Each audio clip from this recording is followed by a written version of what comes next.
सोडिला संसार माया दयावरी फार धावे चाले मागे मागे सुख दुःख साहे अंगे याने घ्यावे नाम तिसी करणे त्याचे काम धावे चाले मागे मागे सुख दुःख साहे अंगे तुका म्हणे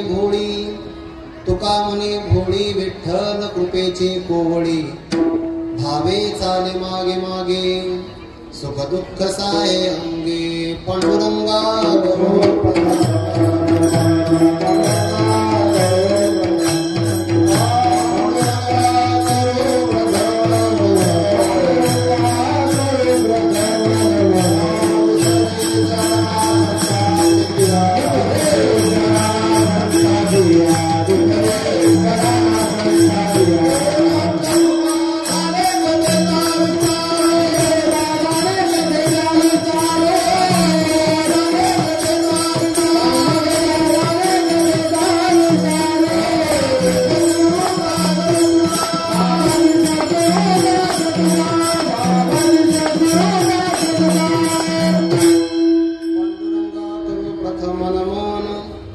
दुसरे चरणा संतांच्या त्यांच्या कृपादाने कथेचा विस्तार बाबाजी सद्गुरु दास तुका नमो ज्ञानेश्वरा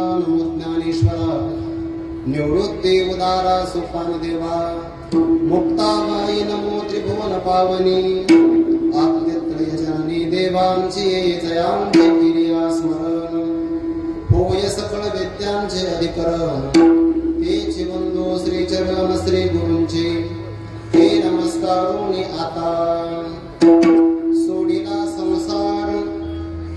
सोडिला संसार माया दयावरी भार धावे चाले मागे मागे सुख दुःख साहे अंगे प्रस्तुत प्राप्त प्रसंगी कैवल्य साम्राज्य चक्रवर्ती विश्वकवी ज्ञानोबा राय शांती ब्रह्म संत श्री एकनाथ महाराज वैराग्य रागरसिक जगतवंदे जगद्गुरु श्री संत तुकोबाराय आदी करून या विश्वातील ज्ञात अज्ञात दृश्य अदृश्य कुटुंबीन सकल संत महापुरुषांच्या परमकृपाशीर्वादाने 29व्या वर्षामध्ये संपन्न होत असलेला भव्य दिव्य स्वरूपाचा हरिनाम अखंड महोत्सव या महोत्सवातील आज पंचम दिवसाची कीर्तन सेवा पारमार्थिक सुकृताचा संचय संभार माझ्या पाठीमागे असल्यामुळे महद भाग्याने मला ही कीर्तन सेवा प्राप्त झाली।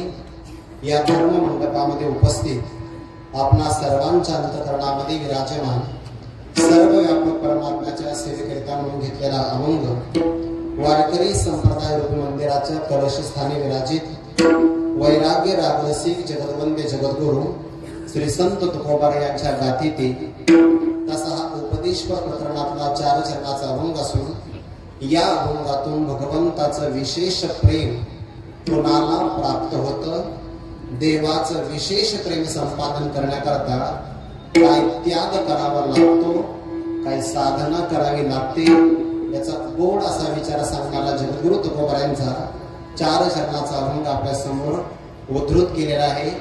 अभंगावर काहीसा भाव आपल्या समोर प्रकट करण्यापूर्वी 2 शब्दाचा परिहार देणं अतिशय महत्त्वाचं आहे।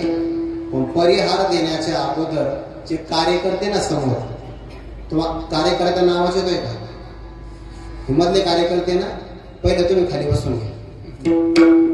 ज्या लोकांना जिथं जागा भेटायची तिथं भेटे पहिले तुम्ही पुढे येऊन बसून घ्या। सगळे बाजूला व्हा। ज्याच्या नशिबात जिथं जागा भेटेल त्याला भेटेल तुम्ही व्हा बाजूला।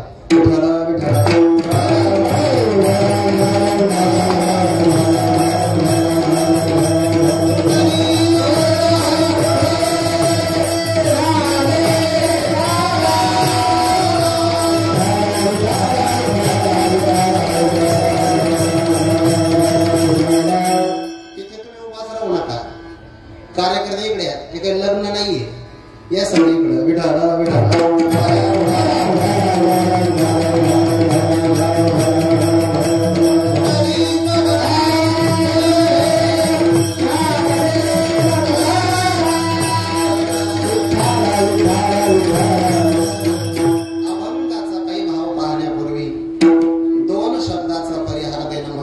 आहे. वर्तमान काळातलं वर्ष आपल्याकरता फार महत्वाचं आहे. त्याचं कारण विश्वमाऊली ज्ञानोबाराय वारकरी संप्रदायाचा पाया आहे. ज्ञानोबाराय अवताराला येतात. ज्ञानोबारायांच्या जयंतीचे 750वं वर्ष आहे. यालाच आपण सप्तशतकोत्तर सुवर्ण महोत्सवी वर्ष असं म्हणतो आहे. वारकरी संप्रदायाचा कलश स्थान असणारे जगद्गुरु तुकोबाराय त्यांच्या सदैव वैकुंठ गमनाचं हे 375वं अर्थात त्रिशतकोत्तर अमृत महोत्सवी वर्ष आहे. आणि या 2 वर्षाच्या मध्यभागी आपण सगळे जगतोय हे आपलं भाग्य आहे.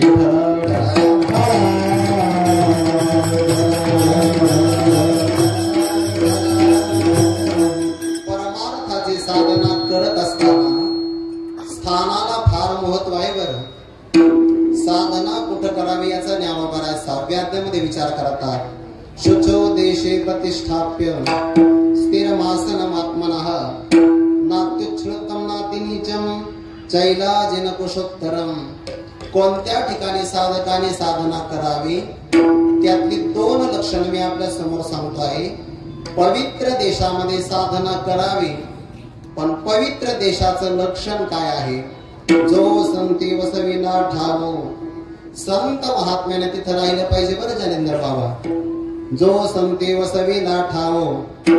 आणि वाघुंडे बाबा त्याचं आणखीन एक लक्षण आहे. अनेक एक पहावे जे साधकी वसते होवावे. ज्या ठिकाणी संत राहतात किंवा साधक राहतात तो देश पवित्र असतो. विचार या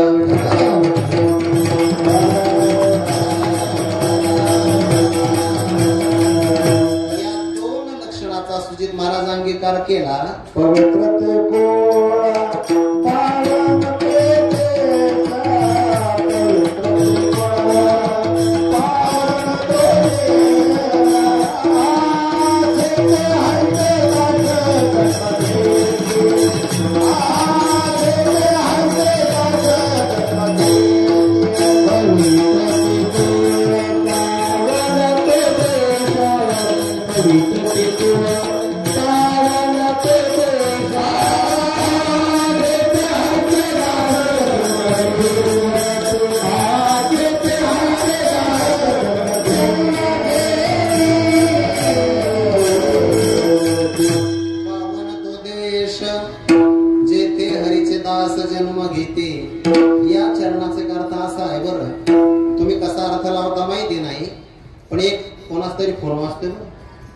पवित्र ते कुळ पावन तो देश जेथे हरीचे दास जन्म घेते. आपण अर्थ काय लागतो?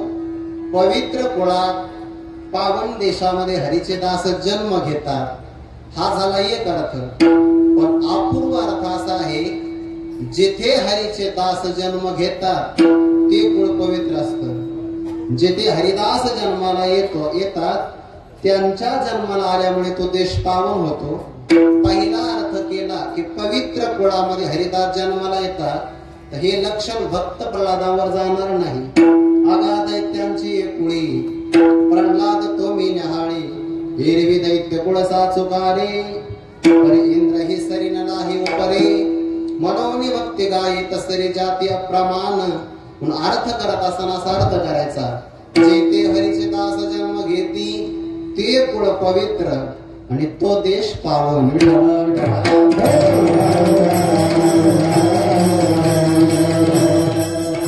या अनुषंगाने विचार केला तर जगद्गुरु तुकोबारायांचं हे पादुका स्थान असणारं क्षेत्र हे मात्र पवित्र आहे. त्याचं एक लक्षण सांगतो. का बरं? तुकोबाराय व्यापाराच्या निमित्ताने या रस्त्याने ये जा करायची. तुकोबारायांचं जाणं येणं आहे आणि विश्रांतीला तुकोबाराय इथं थांबायचे. मला त्यातला फक्त एक संदर्भ घ्यायचा आहे.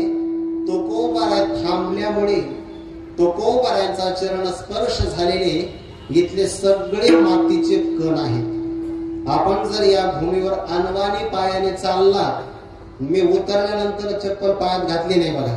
म्हणजे मी फार मोठा आहे असं मला नाही सांगायचं, पण ते काय मला संकल्पाला काय माहिती. जगद्गुरु तुकोबारायांचे चरण लागल्यामुळे इथल्या असणाऱ्या भूमीचा एक ना एक कण पवित्र आहे. इथला गणपवित्र आहे.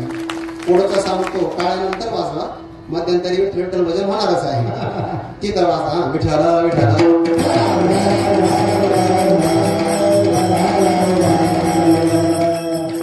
मध्यंतरी तुम्हाला एखादं वाक्य आवडलं तर हरकत नाही, पण ती सवय कीर्तनाची नाही, राजकीय सवयीची आहे. विठ्ठला विठ्ठला.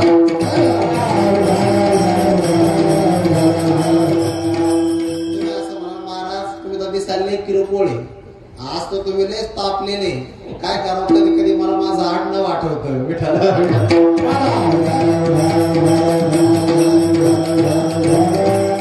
कीर्तनाच्या मर्यादा सुरक्षित राहायची असेल तर आमच्या सारख्या कीर्तनकाराला कडकच व्हावं लागेल. मवाळ भूमिका धारण केली तर बराचदा आता सध्याला जे आपण पाहतो आहे ना, हे सुधारणं शक्य नाही.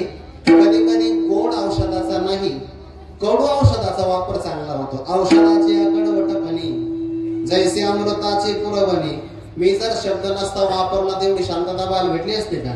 तुमचं अजूनही मॅनेजमेंटच चालू असतंय. विठ्ठला विठ्ठला.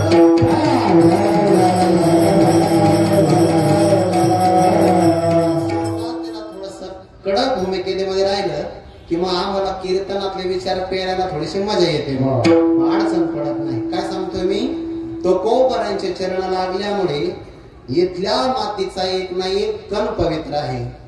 तुकोबरांचे श्वास या वायुमंडलात आहे. बरं इथे जर आपण प्राणायाम केला तर तुकोबरांचा श्वास आपल्या हृदयात जाणार आहे. तुकोबरांनी ज्यांना स्पर्श केला अशा वृक्षे विलीलता या ठिकाणी विराजमान आहे.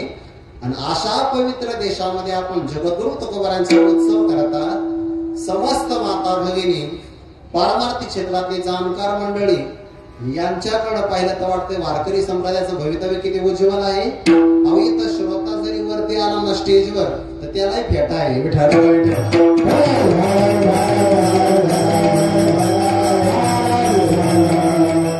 आमचे उदय महाराज जोग महाराज संस्थेमध्ये 4थ्या वर्षाला उदय महाराज चोरगे हे म्हणे मी कीर्तनाला बसणार आहे.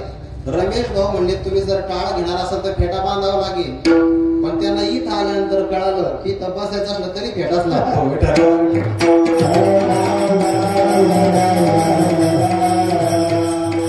सर्वांच्या चरणारविंदी अभिवादन करतो. फक्त मला विक्षेप करू नका. तासाभरामध्ये मला अभंगाचा भाव आपल्या समोर ठेवायचा आहे. लहान मुलांकडे काही लक्ष देऊ नका. लहान मुलांनी मोठ्यासारखं वागावं अशी माझी आज अपेक्षाच नाहीये. फक्त मोठ्यांनी लहानासारखं वागू नये एवढी अपेक्षा आहे. मस्तक माझा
माया तयावरी फार भावे चाले मागे मागे सुख दुःख साहे अंगे.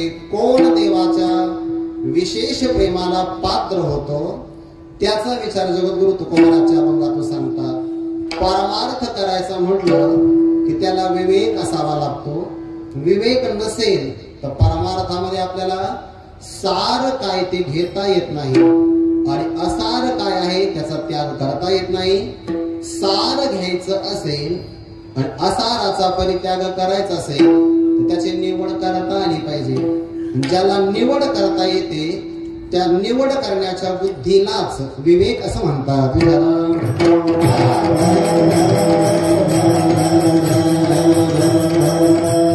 आपल्या समोर दोन पात्र आहे. एका पात्रामध्ये विष आहे, दुसऱ्या पात्रामध्ये अमृत आहे. सामान्य मनुष्य त्या दोन्ही पात्राकडे जातो, लक्षात येत नाही. पण ज्ञानोबा म्हणतात जो विष अमृत ओळखे तो अमृत काय सांगू शके. ज्याला विष आणि अमृत ओळखता येत तो अमृताचा परित्याग करू शकतो का? नाही. आणि करत असेल तर तो अविवेकी आहे.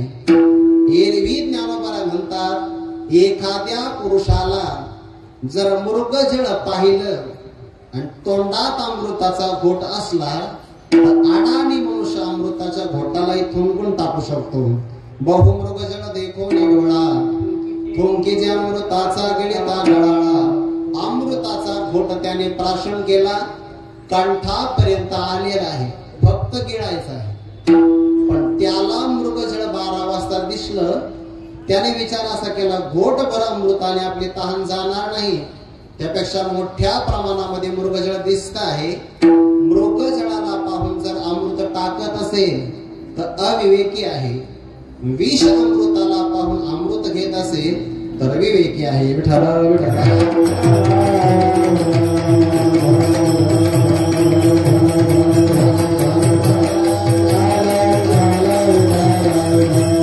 परमार्थामध्ये विवेक फार महत्वाचा आहे. व्यवहारामध्ये सुद्धा विवेक असणं फार महत्वाचं आहे. सर्वांनाच विवेक असतो असं मात्र नाही बरं. ज्ञानोबा निसर्गातल्या काही पक्ष्यांचं उदाहरण देतात. निसर्गामध्ये 2 पक्षी दिसायला सारखे, फक्त दिसायला, असायला मात्र नाही बरं. 2 दिसते सारखे वर्म जाणे तो पारखे. दिसायला 2 पक्षी सारखे कोण कोण आहे? एक आहे राजहंस, दुसरा आहे बगडा. काय रास एकत्र आली हो? राजहंस आहे पांढराच आहे, बगळा सुद्धा दिसायला पांढराच आहे. ज्ञानोबा म्हणतात सगळ्यात चांगलं जर चालता कुणाला येत असेल पक्षामध्ये राजहंसाला चालता येतं आणि बरोबर त्याची नक्कल बगळा करत असतो. राजहंसाचे चालणे भोतळी झाली शहाणे आणि के काय कोणी चालावे जना. राजहंसाप्रमाणे बगळाही कधी कधी ऐटदार चालतो. त्याच्याप्रमाणे कधी कधी आकाशामध्ये उड्डाणही करतो. ज्यांना त्यांची परीक्षा माहिती नाही त्या बऱ्याच लोकांना असं वाटतं की बगळाच राजहंस आहे. बरेच माणसं बगळ्याकडे पाहून फसतातच, पांढरा दिसतोय. विठ्ठल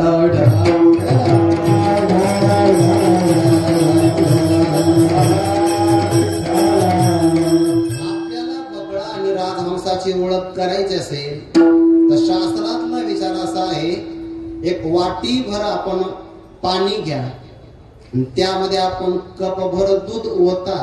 मला सांगायची काय गरज आहे, आम्ही करतच असतो.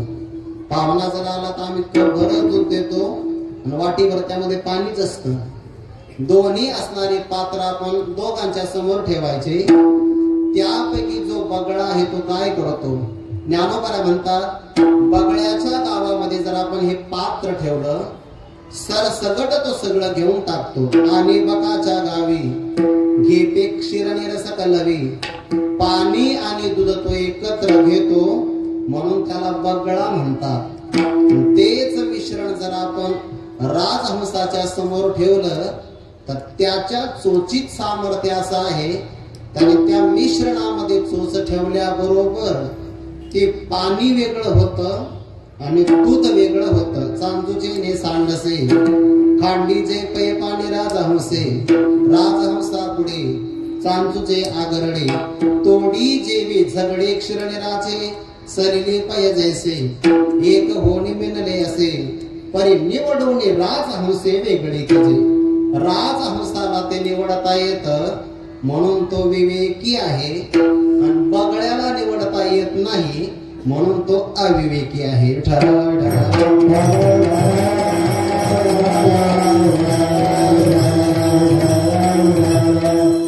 आपण जीवन जगतो आहे, आपल्या समोर दोन पदार्थ येतात, एक असार आहे आणि दुसरा सार आहे.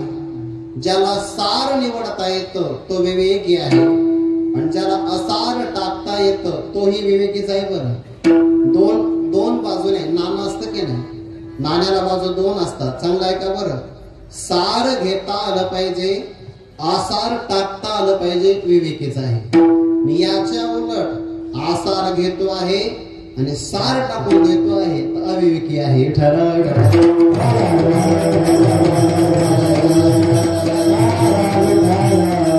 महाराज जे उदाहरण दिलं ते आम्हाला कळालं की दूध आणि पाण्याचं मिश्रण आहे. पण आम्हाला आमच्या जीवनामध्ये व्यवहारात सांगा ना, परमार्थामध्ये सांगा आणि सार आणि असार काय आहे. आपल्याला तुकोबाराय सांगतात, फलकट तो संसार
शंभू तेथे अंबिका, चंद्र तेथे चंद्रिका, संत तेथ विवेकासने की जे.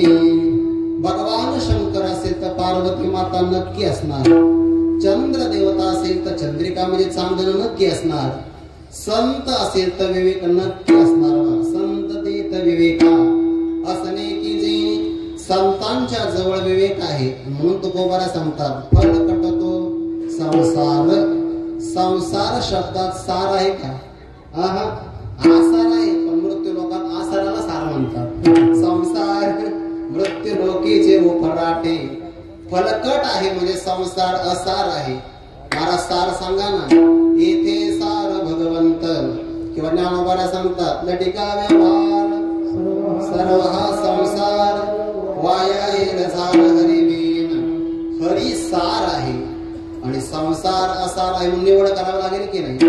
चांगला आहे का? बरं, प्रपंच असार आहे, परमार्थ सार आहे, पण निवड करणारे दोघे नाही, चौघ आहेत. तिकडे तरी फक्त बगळान राजहंस होते, इकडे मात्र 4 जण आहेत. कोण कोण? एक आहे विषयी, पहिला आहे पामर, दुसरा आहे विषयी, तिसरा आहे जिज्ञासू, चौथा आहे मुक्त किंवा संत महात्मे. विठ्ठल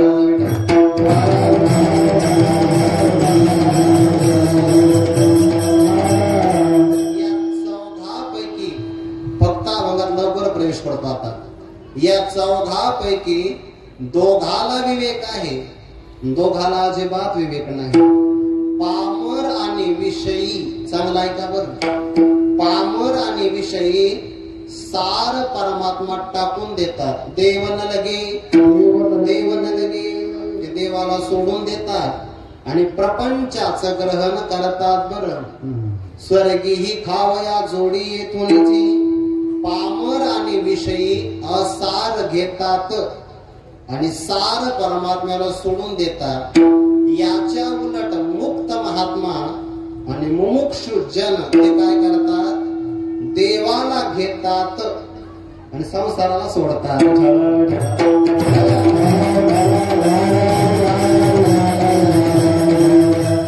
देवती बळी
देवाला धारण करतात. महाराज देवाला धरतात, सोडतात कशाला, सोडीला संसार, सोडीला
देव त्यांनी धाळे धरिला, त्यांनी देव ग्रहण केला. बघा, मला या लहान मुलांचं लयच कौतुक वाटते. बघा, त्या देह भाव विसरून नाचतात, पण स्टेजच्या खाली जात नाही.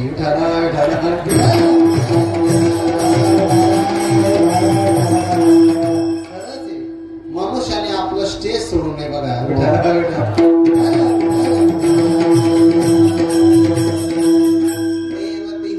धरिला त्यांनी देव धारण केला. सोडलं काय? सोडिला संसार. 2-3 चरणाचा विस्तार करतो.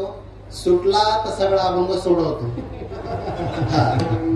सोडा काय थोडं तुम्हालाही समाधान मिळालं पाहिजे की नाही. जोपर्यंत कीर्तनकाराला प्रसन्नता मिळत नाही ना तोपर्यंत मी तुम्हाला वाटू शकत नाही.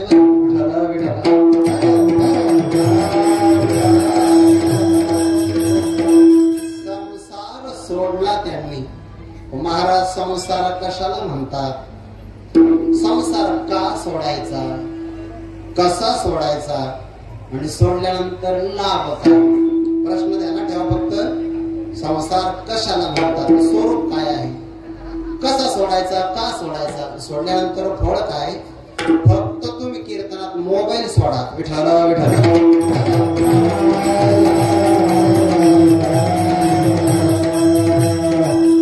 महाराज तुम्हाला दिसला काय आमचा मोबाईल? हो, कीर्तनकाराचे डोळे म्हणजे 36 मेगापिक्सल कॅमेरा आहे. मला सगळ्यांचं सगळं दिसतंय. विठाला विठाला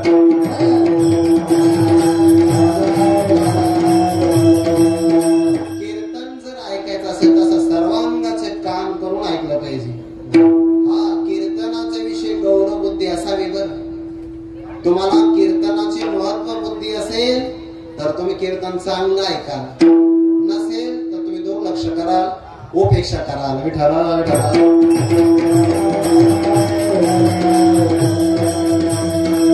संसार म्हणतात कशाला? संसार पदामध्ये संसाराची व्याख्या आहे. सम्यक सरति इति संसारः. सरति म्हणजे संपतो, क्षणाक्षणाला संपतो ना त्याला संसार असं म्हणतात. आता आज लहान मुलं पुढे नाहीये, प्रश्न विचारतो एखादा उत्तर द्यायचा ना. आपला सगळ्यात मोठा सण कोणता आहे? सगळ्यात मोठा सण वा कोणता आहे? दिवाळी. बरोबर बरोबर उत्तर दिलं त्यांनी. मला आवश्यक असणारे विद्यार्थी बरोबर भेटतात, माग नाही तर पुढं. विठाला विठाला सगळ्यात मोठा सण भारतीय परंपरेमध्ये दिवाळी. आपण दिवाळीला काय लावतो? काय लावतो? काय दिवे लावतो? लावत जा दिवे.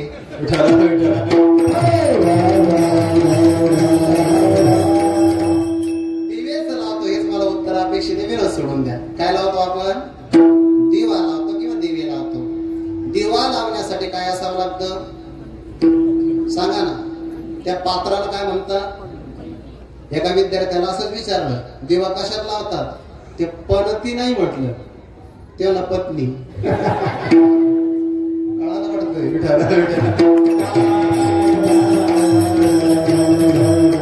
दिवा लावण्यासाठी काय लागतंय सांगा सांगा. काय लागतंय? पणती. त्यामध्ये काय लागतंय? तेल आपण टाकतो, वात लागते, नंतर अग्नी लावतो. बरोबर आहे. दिवा लावल्याबरोबर काय संपत? काय संपत? आधार. आणखी दिव्यातलं काय संपत? वा तेल संपत. मला सांगते एकदम संपत का हळूहळू संपत? संपत हे खरं आहे, पण संपत चाललेलं आहे लक्षात येतं का? हा त्याला संसार म्हणतात.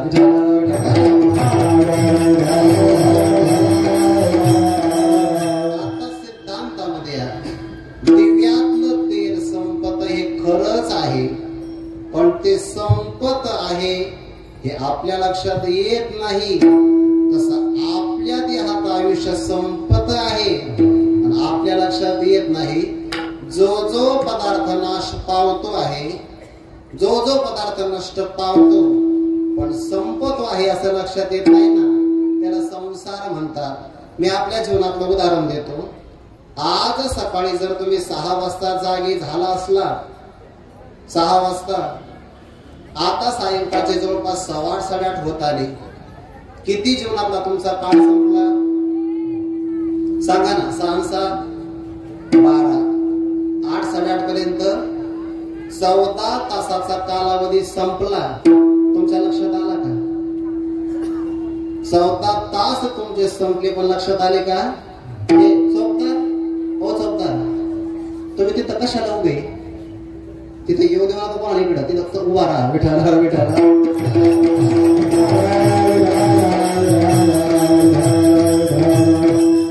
तिथे येऊ देऊ नका, विक्षेप होतोय. विठाला विठाला सकाळी 6ला जाग आली असेल तर आता तुम्ही 8 साडेआठ वाजले, 14 तासाचा कालावधी संपला पण लक्षात येत नाही.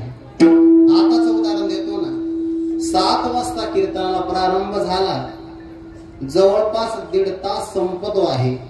संपतो आहे वेळ असं लक्षात येतं का? येत नाही. याला संसार म्हणतात. पुढे जाऊ सांगू. मी हे वाक्य बोलत असताना जेवढं आयुष्य माझ्या हातात आहे, वाक्य संपत असताना तेवढं आयुष्य माझ्या हातात नाही. संपन याला म्हणतात संसार. तैसीच याची स्थिती नासत जाय क्षण क्षणाप्रती, क्षणाक्षणाला जे जे संपत आहे त्याला म्हणतात संसार. मग देहही संपतो आहे, आयुष्य जात आहे.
सगळ्या पदार्थाला संसार म्हणतात. बर, संपन हे लक्षण ज्याच्यावर बसतंय त्याला संसार म्हणतात. तुम्ही 4 चाकी गाडी जरी घेतली आणि तिचं जर 10 वर्षाचं आयुष्य असेल, 1 वर्ष निघून गेलं तर 10% गाडीचा त्याला इंग्रजीमध्ये डेप्रिशिएशन म्हणतात.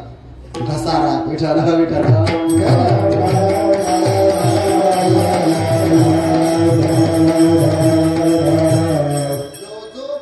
संपतो त्याला संसार म्हणतात. आणि विनाशी पदार्थाला संत सोडतात. स्वरूप झालं संसाराचं, सोडायचं का? देवाच्या प्राप्तिकरिता निघाला तर संसार प्रतिबंध करतो. अगापै पंडू कुमारा येता स्वरूपाची आघारा, करी तसे आडवारा विश्वाभासू जो, म्हणून सोडायचा. कसा सोडायचा? ममत्व टाकून द्यायचं म्हणून सोडायचा. आणि सोडल्यानंतर फळ काय? माया दयावरी फार, त्याच्यात फार मोठं देवाचं प्रेम बसता. प्रेमा माया म्हणजे प्रेम. प्रेमात प्रकार आहे. एक सामान्य प्रेम आणि एक आहे विशेष प्रेम. विठाला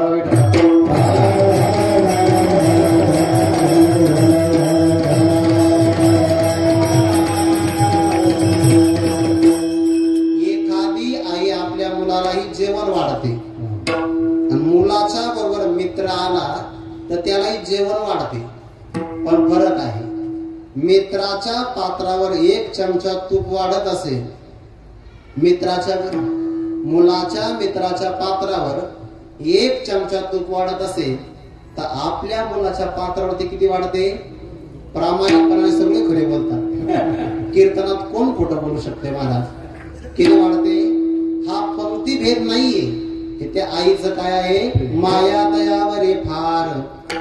सामान्य आईचं जर एवढं भक्त आपल्या मुलावर प्रेम असेल तर परमात्म्याचा आपल्या भक्तावर प्रेम का नसणार? का सोडलेला संसार? त्याने सगळा संसार माझ्या करता सोडला आहे.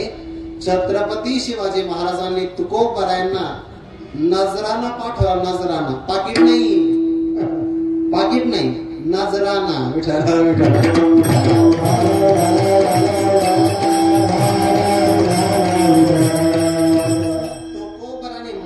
सुद्धा केली नव्हती. यदृच्छाला वसंतुष्ट आयाचित वृत्तीनं ते आले होतं.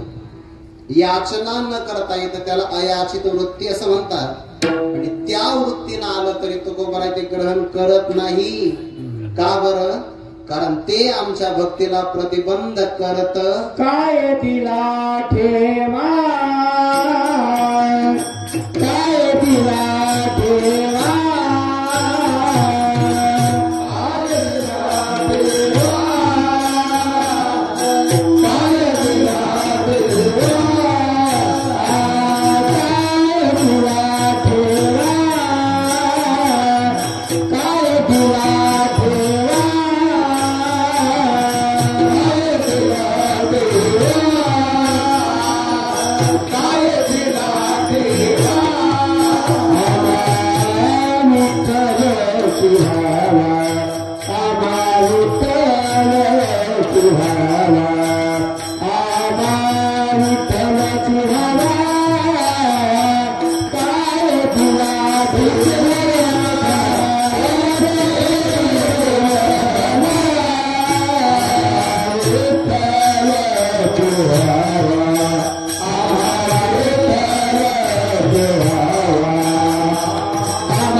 मातीप्रमाणे तुकोबराय माणूस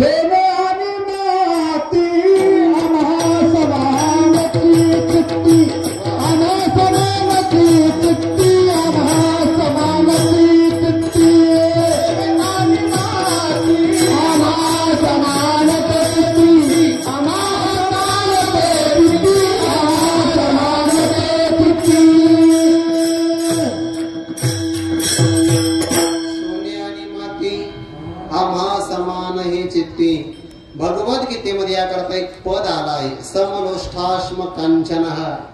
मातीचा असणारा ढेकूळ, दगड आणि सोनं ज्यांना समान वाटतंय ते संतांचं लक्षण आहे. आपल्याला फरक कळतोय बरं. हो, आपण तर अजून लय लांब आहे. विठ्ठल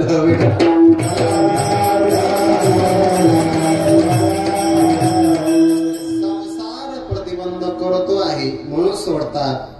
देव विचार करता देवाचा भक्त तो देवासीच गोड.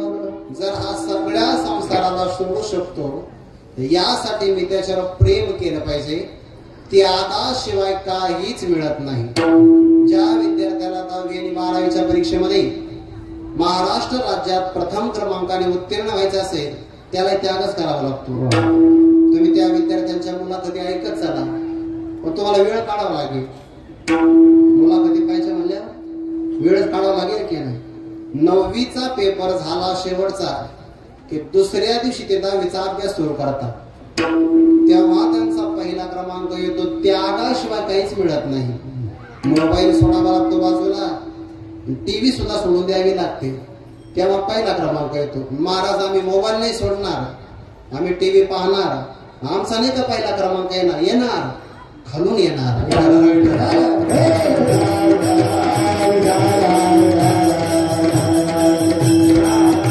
त्यागाशिवाय जर व्यवहारात मिळत नाही, परमार्थात कुठे मिळणार आहे. सोडीला संसार माया दयावरी फार.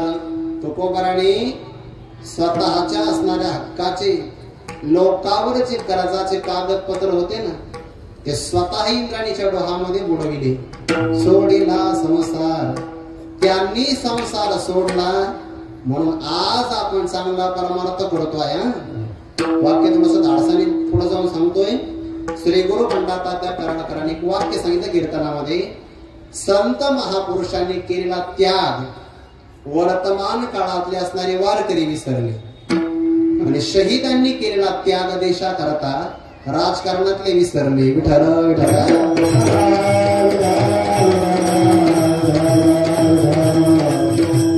संत महापुरुषांनी केलेला त्याग कायम आपल्या डोळ्यासमोर पाहिजे. सोडीला संसार. देव त्यांच्यावर विशेष प्रेम करतो आणि विशेष प्रेमामध्ये क्रिया घडतच असते. विशेष जर प्रेम देवाचं भक्तावर असेल तर देव काय करतो? काने मागे मागे धावे, काने मागे मागे धावे, काने मागे धावे, काने मागे मागे धावे, काने मागे मागे धावे, काने मागे मागे धावे, काने मागे मागे धावे, काने मागे मागे धावे,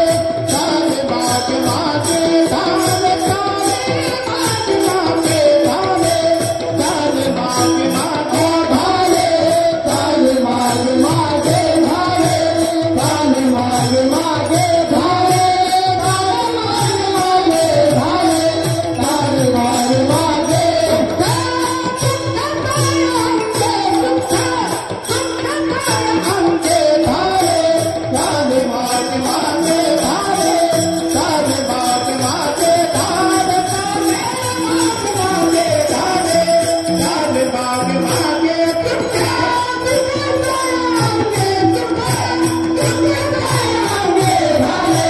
मागे मागे धावे, काने मागे मागे धावे, काने मागे मागे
प्रमाण आल्यामुळे मग हे धावे विठोबा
रखुमाईच्या दरबारामध्ये श्रीरामाचं आगमन. विठ्ठल विठ्ठल.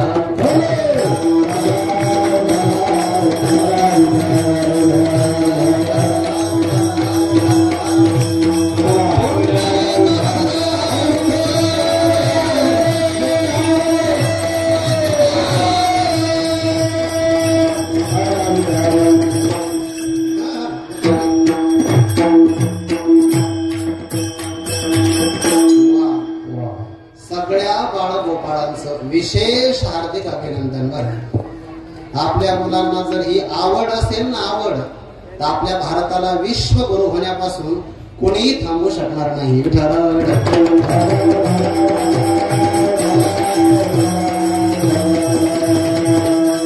चित्रपटातल्या कुणाचा तरी आदर्श घेण्यापेक्षा रामायणातला आदर्श किती चांगला.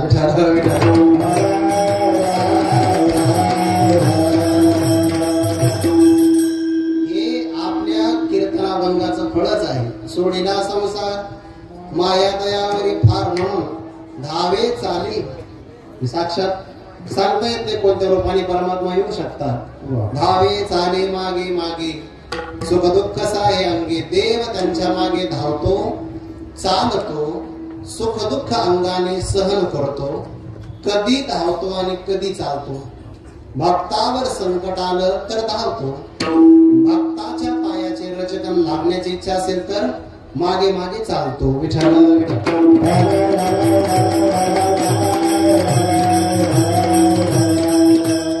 नाटातलं आपल्याला एक प्रमाण देतो, म्हणजे लक्षात येईल. थोडं बारकाई नाही का बरं? आता ऐकताय ना? जेवण करत असताना नियम असा आहे, हात पाय धुतले पाहिजे, चूळ भरली पाहिजे, म्हणजे तोंड धुवून आपण जेवलं पाहिजे. कारण जेवण फक्त जेवण नाही, जेवण आपल्या भारतीय संस्कृतीमध्ये उदर भरण नव्हे, पुढे पुढे जाणीचे. आपण दररोज जर चांगल्या पद्धतीनं जेवलो, चांगलं जेवलो, चांगल्या पद्धतीनं जेवलो आणि शाकाहारी जेवलो तरच आपल्याला यज्ञाचं पुण्य मिळतं. पण मग यज्ञ करत असताना शुचिरभूत अवस्थेत केला पाहिजे. तुम्ही जेवण करून बघा, हातपाय धुणे चांगले गार पाण्याने. जेवताना पाय ओले असावे आणि विश्रांती करताना पाय कोरडे असावे. शास्त्राचा नियम आहे. त्यातला आणखीन एक बारीक नियम असा आहे, कितीही महत्वाचं काम आलं तर जेवताना भरल्या ताटावरून कधीच उठू नये. कधीच उठू नये. बरं, कारण जर तुम्ही पात्रावर उठून गेला तर ते उष्ट अन्न अपवित्र होतं. उच्चिष्टम चामेद्यम भोजनम तामस प्रियम. ते उष्ट अन्न तामसी होतं आणि ते अन्न आपल्या खाण्याच्या उपयोगाचं नसतं. त्या अन्नावर भूतांचा, प्रेत आणि पिशाचांचा अधिकार असतो. बरेच माणसं मोबाईल चार्जिंगला लावतात आणि जेवायला बसतात आणि फोन आला की उठून जातात. कुठून? जेवता जेवता आणि परत येऊन बसतात. तुम्ही मधल्या वेळात जेव्हा जातात ना, तेव्हा त्या पात्रावर दिसत नसले तरी पण भूत येऊन जेवत असतात. तुळशीदासांचं चरित्र वाचून बघा, रामचरितमानसामध्ये लक्षात येईल आपल्याला. कारण उष्ट्या अन्नावर, अपवित्र अन्नावर भूतांचा अधिकार असतो. पण महाराज, आणि आम्ही जर परत जेवलो समजा तर काय होतं? मग तुम्ही एकटे जेवत नाही, एकमेका देवमुखी असा काल्याचा प्रसंग होतोय. मग भरल्या पात्रावर कधीच उठू नये, पण परमात्मा आमचा उठतो. बरं, दास्य करे दासाचे, ओढे नसाये दयाचे, वाढीले ठाईचे भाने, टाकून या धावे चाले. मागे मागे असा परमात्मा धावतो. नामयाचे पाठी चाली केशराज, लागावया रज चरणीचे. भक्ताला सुख प्राप्त झालं की आनंद देवाला होतो. भक्ताला दुःख झालं की आनंद, दुःख देवाला होतं, आनंद नाही, दुःख होतं. मीराबाई भजन करायच्या, राजकन्या आहे. साधू संतांना एकत्र करावं, चांगल्या प्रकारे भजन करावं. राजाने विचार केला, आपली राजकन्या आहे, राजघराण्यातली असणारी कन्या आणि भजन करते, आपल्या कुळाचं नाव विचारमुळे अधपतनाला जात आहे. काय मान्यता आहे बघा. वाईट वागलं तर माणसं काहीच म्हणत नाही, चांगलं वागलं की म्हणतात आपल्या घराण्याचं नाव जाईल असं म्हणतात. स्वतः वडिलांनी विषाचा प्याला दिला आईच्या हातामध्ये. विष का प्याला राजाजीने भेजा, पिबत पिबत मेरा हासे रे. मीराबाईने विष प्राशन केलं. विषाचा परिणाम असा होतो, ज्याने विष घेतलं ना त्याचं अंग नील वर्णाचं होतं, काळ पडतं.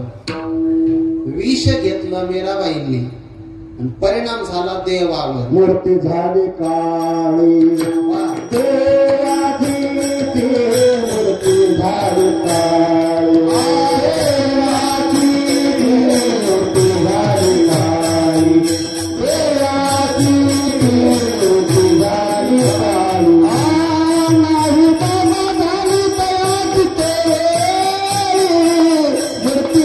नाही बाबा झाली तयाची मूर्ती झाली काळी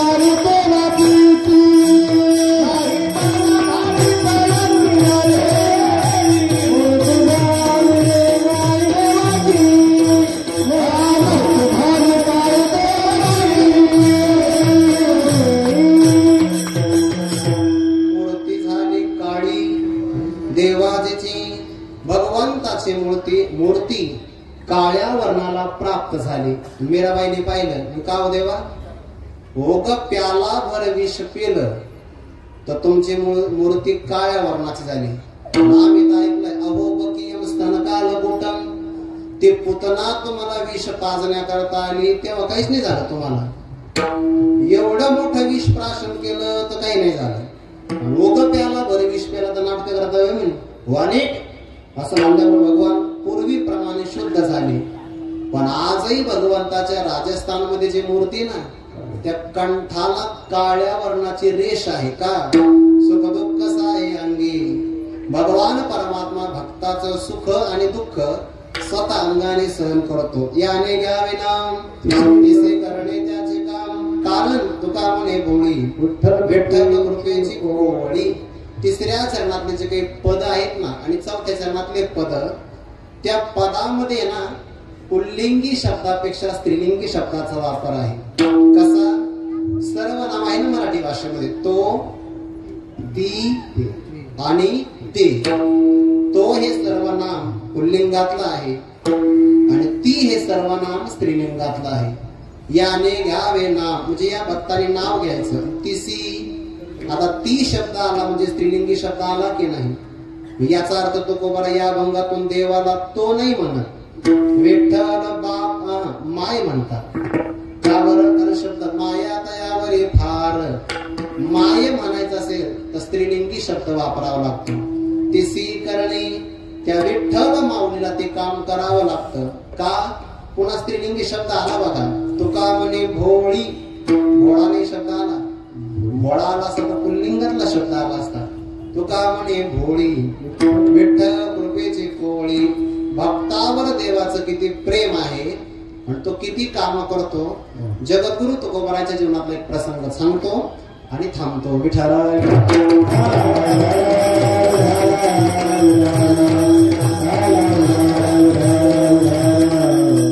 प्रतिकूल परिस्थितीमध्ये सुद्धा परमार्थ चांगला करता येतो.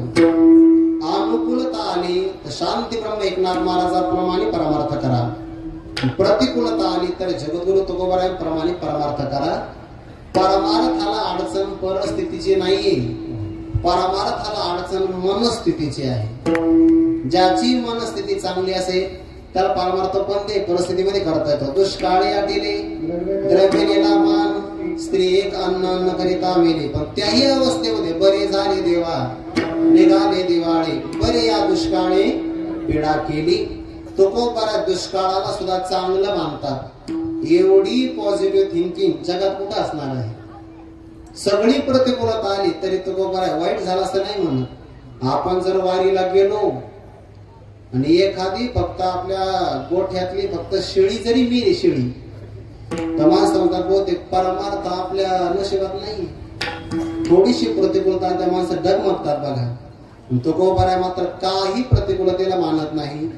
नित्य नियमाप्रमाणे भजन करावं, गावात भजन होत नसतं, तो कोपराने इथपर्यंत यावं. चरित्रातला उल्लेख आहे, भजन करावं, एकांतामध्ये भजन चांगलं होतं. एके दिवशी भाद्रपद महिना आला.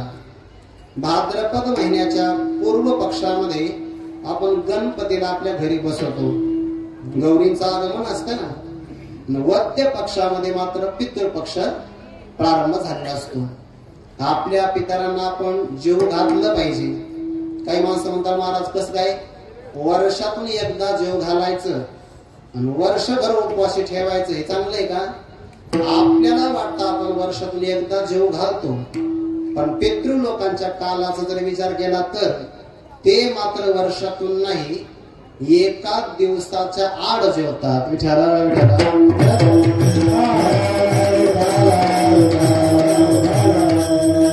कालगणनेचं आपल्याला उदाहरण देतो. घड्याळाला काटे 3 असतात. सेकंद काटा जर 60 घर चालला तर मिनिट काटा किती घर चालतो? तुमच्या घड्याळ नाही का? घड्याळ नाही. सेकंद काटा जर 60 घर चालत असेल म्हणजे 12 घर आहे ना, प्रत्येक घरात 5 पावलं, 5 सेकंद. सेकंद काटा जर 60 सेकंदाची परिक्रमा करत असेल तर मिनिट काटा किती जातो पुढं? फक्त 1 घर. मिनिट काटा जर 60 घर फिरत असेल तर तास काटा 1च घर पुढे जातो की नाही? तसं आपलं 1 वर्ष पूर्ण झालं की पितरांचा 1 दिवस पूर्ण होतो.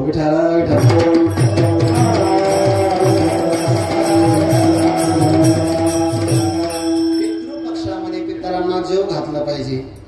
तुकोबारांच्या घरची पितृपक्ष तिथी आली आणि महाराज भजनाला निघाले. आई साहेबांनी सांगितलं, आज भजन घरीच करा. का? तुमच्या वडिलांची पितृपक्ष तिथी आहे ना, जेवणे का घालणार? म्हणून मग जेव घालायचं. म्हणून मग काय स्वयंपाक तर करावा लागेल. हो, स्वयंपाक करा की. मग काय स्वयंपाक करा, घरात काहीच नाही. पितरांना खीर आवडत असते, कढी आवडते आणि तीही गरम गरमच वाढली पाहिजे. 11व्या अध्यायामध्ये गीतेच्या उष्म पाहा असा एक शब्द आलेला आहे. उष्म जोपर्यंत स्वयंपाक आहे ना तोपर्यंत पितर तो प्राशन करतात, म्हणून त्यांना उष्म पाहा असं नाव आलेलं आहे. गरम असतानाच ते खातात, त्याला उष्म पाहा म्हणतात. गार स्वयंपाक वाढायचा नसतो. आता जाऊ दे, स्वयंपाकात विषय निघाला, पण आता वेळही संपत आली. केला असता विस्तार नंतर. काही पदार्थ गरमच चांगले लागतात. उदाहरणार्थ कढी, कसे भजे कधी वाढावे? अहो, भजे शेवटी करायचे असतात. गरम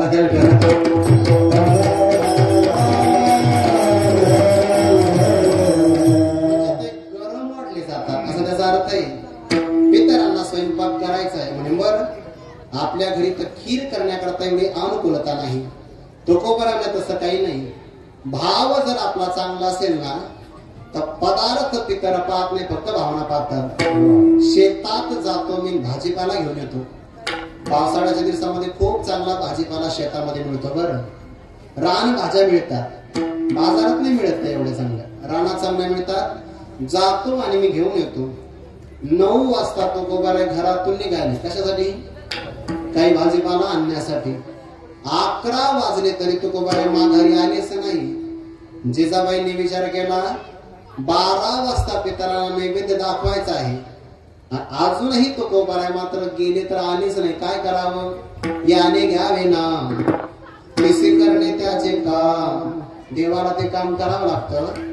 11 वाजता तुकोबारायांच्या वेशामध्ये भगवान परमात्मा देहोत प्रगट झाले आणि स्वयंपाकाकरता जेवढी सामुग्री लागती सगळे एक गाठोडं तयार केलं. डोक्यावर घेतलं, सगळ्या देवकाराला आमंत्रण दिलं. आज आमचे पितर आहे बरं, जेवायला 12 वाजता. सगळ्या लोकांना सांगितलं, आमंत्रण भरपूर लोकांना. गावातील लोक म्हणायचे, का यांना यांचं आम्ही सदैव सोडके जवळ येता चोर. आपल्याला काय खाऊ घालणार आहे? दुसरा म्हणायचा, भावना किती चांगली. आमंत्रण देताना तो गोबराय जाऊ, नसल जेवण तर घरी जेवू, जायला हरकत काय. भावना महत्वाची. 11 वाजता गाठोडं जिजाबाईंच्या समोर टाकलं. जशी गाठ सोडली, जिजाबाईंनी कपाळाला हात लावला. बाई, काय लक्ष यांचं संसाराकडे. वा वा वा. एक पदार्थ सुटला नाही म्हणे यादीतून.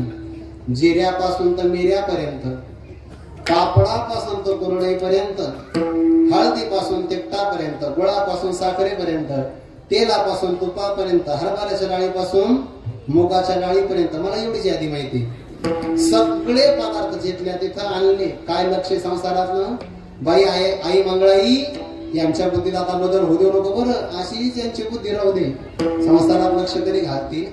सगुरण होते आई साहेब. 11 वाजता स्वयंपाक प्रारंभ झाला. गरीब घरातल्या माता भगिनी सुगरणच असतात, म्हणून हुंड्यासाठी लग्न मोडू नका. विठाला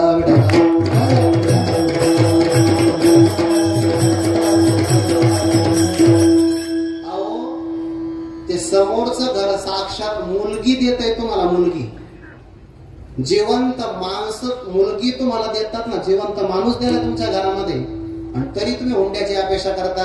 दरिद्री सगळी. विठाला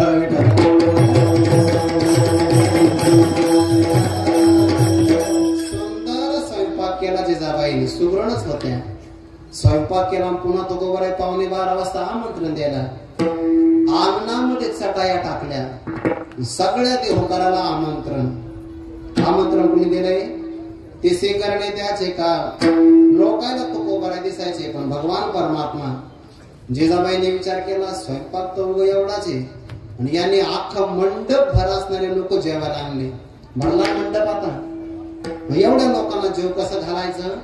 गुरुवर्य श्री राऊत महाराज सांगत असतात, माणसाच्या भावना जर चांगल्या असेल ना मनातल्या, तर बरकत येत असते.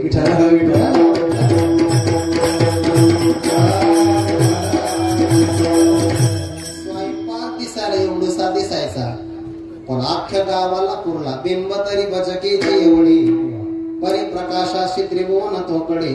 सूर्य बिंब दिसायला बचक एवढं दिसत, प्रकाश सगळ्या त्रिलोक्याला पुरतो. स्वयंपाक सगळ्या गावाला पुरला.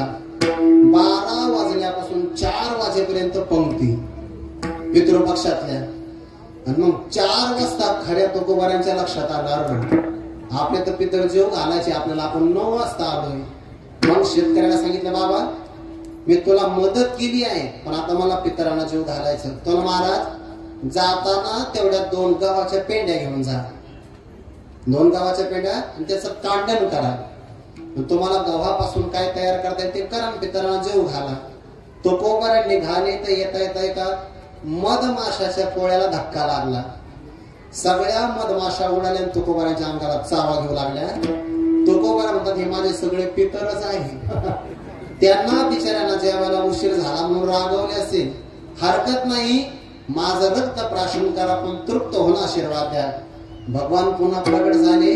पितांबराने त्या सगळ्या माशा झटकून टाकल्या, आणि मग तुकोबारा घरी आले. देवाला चाहूल लागली होती की आता खरे तुकोबारा येणार. जिजाबाईंनी सांगितले, बघ आता 4 वाजले की नाही, हे सगळे ज्याचे त्याचे भांडे मी देऊन येतो, मग आपण दोघं निवांत जेवू. जिजाबाई म्हणल्या, काय हरकत नाही, आपण निवांत जेवू. जे भगवान परमात्मा भांडे घेऊन गेले, खरे तुकोबारा आले.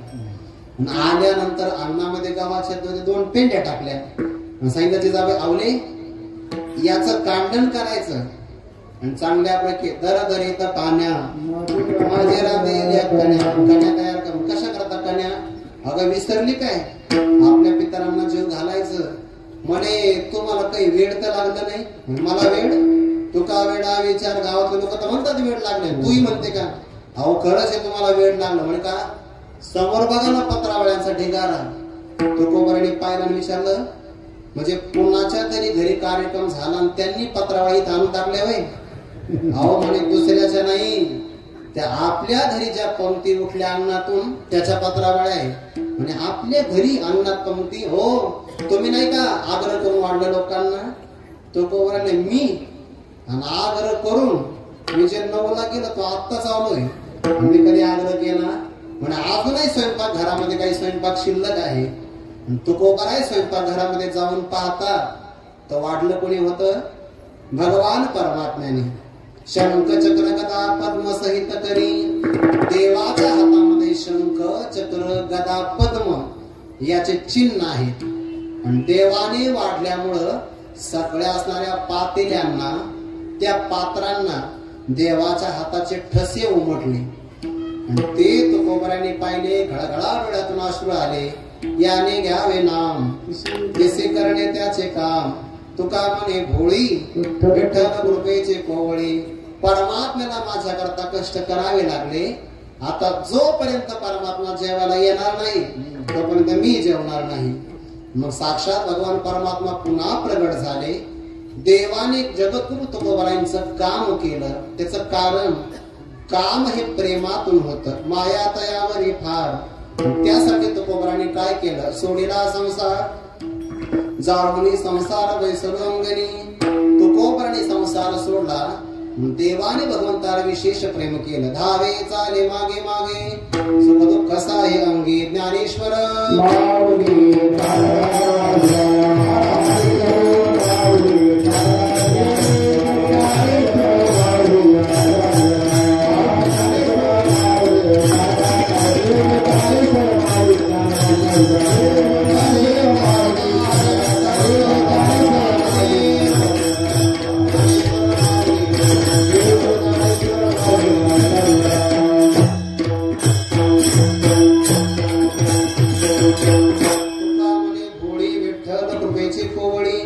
धावे चाले मागे मागे सुख दुःख साहे अंगी. यथामती यथावकाश जगद्गुरु तुकोबरायांच्या अभंगाचा काही भाव आपल्या समोर ठेवण्याचा अल्पसा प्रयत्न केला.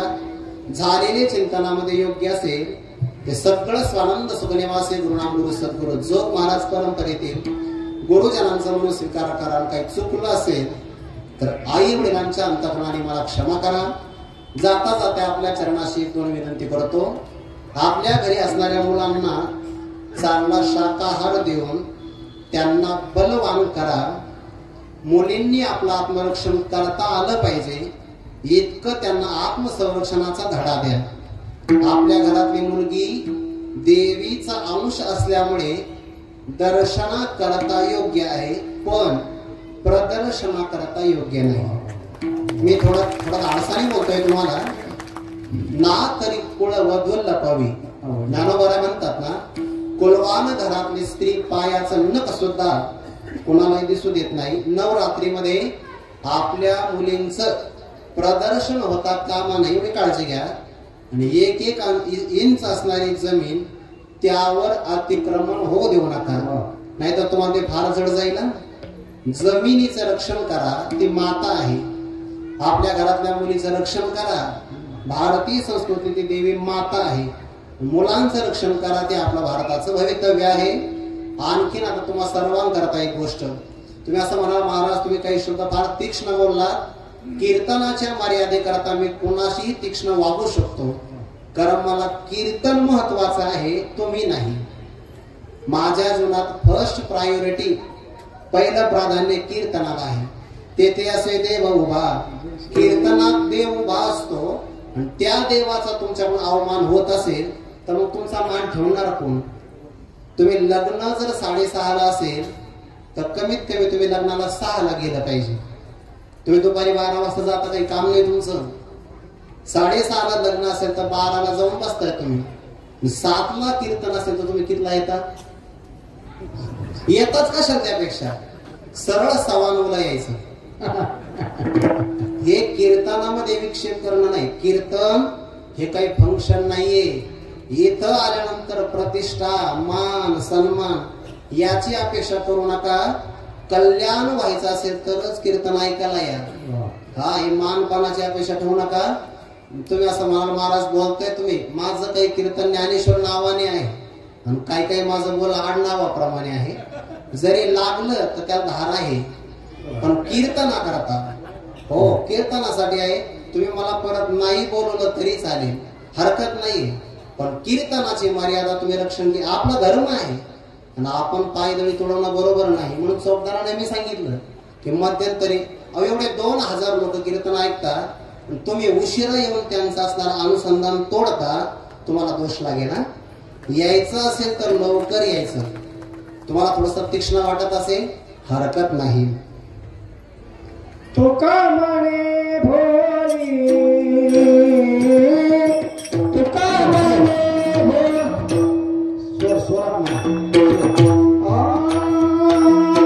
तुका